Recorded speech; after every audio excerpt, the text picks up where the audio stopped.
wabarakatuh. Perkenalkan, saya Devina Cynthia Pratiwi dari Prodi D4 Teknik Informatika. Pada kesempatan kali ini, saya akan menjelaskan materi mengenai jaringan komputer. Salah satu konsep dasar yang sangat penting di bidang teknologi informasi. Dalam penjelasan ini, kita akan membahas 5 topik utama, yaitu perbedaan internet dan intranet, perbedaan internet dan extranet, VPN atau Virtual Private Network, cara kerja ISP, serta konsep TCP atau IP yang menjadi dasar komunikasi dalam jaringan. Melalui pembahasan ini, saya harap kita dapat memahami bagaimana sistem jaringan bekerja, serta bagaimana konsep antar perangkat bisa terjadi secara aman dan efisien. Baiklah, mari kita mulai dengan pembahasan yang pertama. Perbedaan internet dan intranet. Internet dan intranet seringkali terdengar mirip, padahal keduanya memiliki fungsi dan ruang lingkup yang berbeda. Internet merupakan jaringan komputer terbesar di dunia yang menghubungkan jutaan perangkat di seluruh dunia. Dengan adanya internet, kita dapat berbagi informasi, berkomunikasi, dan mengakses berbagai layanan digital tanpa batas wilayah. Sedangkan intranet adalah jaringan internal atau pribadi yang digunakan di dalam organisasi tertentu, seperti kampus, sekolah, atau perusahaan. Aksesnya terbatas hanya untuk anggota yang memiliki izin, sehingga lebih aman dan terkontrol. Perbedaan utama antara internet dan intranet terletak pada cakupan dan keamanan. Internet bersifat umum dan terbuka, sedangkan intranet bersifat terbatas dan tertutup. Sebagai contoh, ketika kita membuka situs web umum seperti Google, YouTube, kita menggunakan internet. Namun, ketika kita mengakses sistem internal kampus seperti portal mahasiswa, itu berarti kita sedang menggunakan intranet. Selanjutnya, kita beralih ke extranet.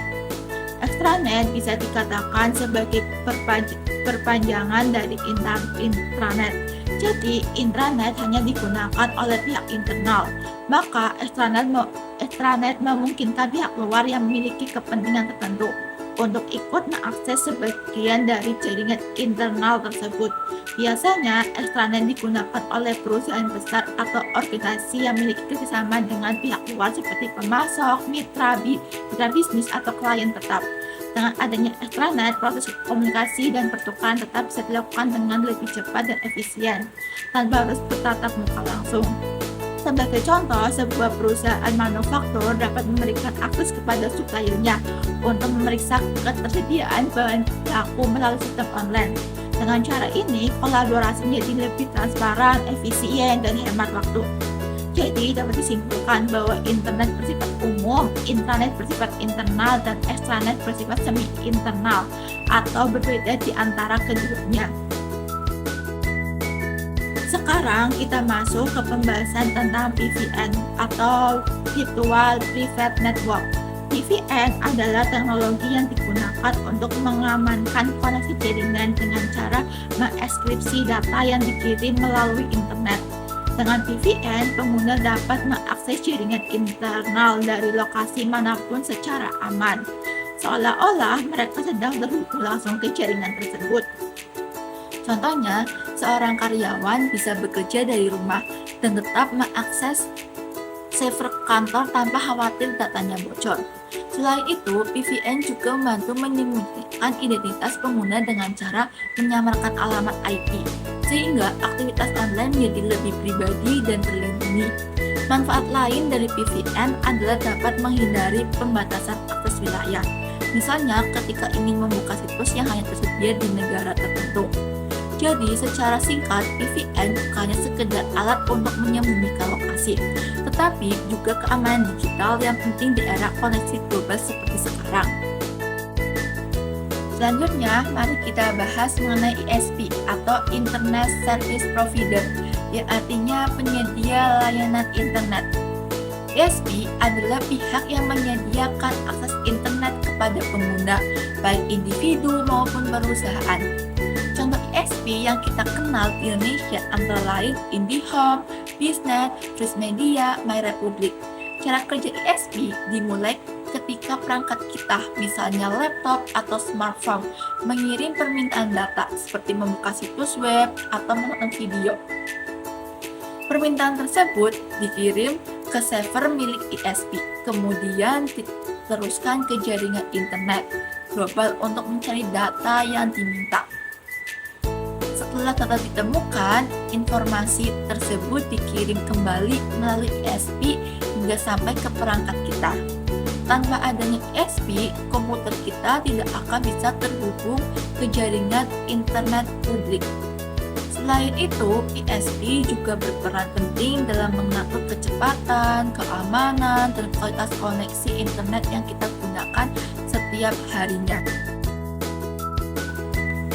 Berikutnya, kita masuk ke topik yang menjadi dasar dari seluruh komunikasi jaringan, yaitu TCP atau IP. TCP atau IP adalah singkatan dari Transmission Control Protocol dan Internet Protocol.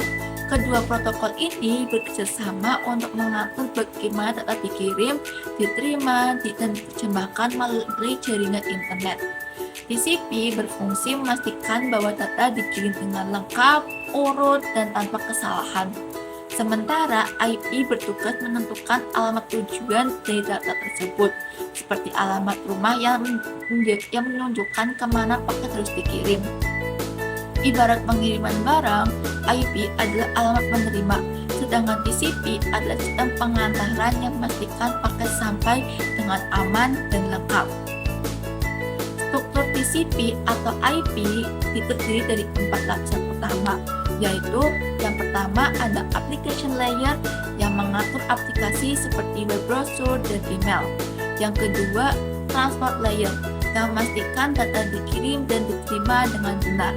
Yang ketiga, ada internet layer yang menentukan alamat tujuan paket data. Yang keempat, network access layer yang berhubungan langsung dengan perangkat keras jaringan.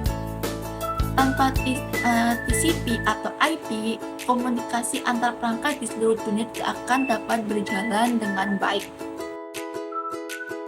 Sebagai penutup, dapat kita simpulkan bahwa seluruh konsep yang telah dibahas saling berkaitan dan membentuk dasar dari jaringan komputer modern. Internet, intranet, extranet, masing-masing memiliki fungsi dan jangkauan berbeda.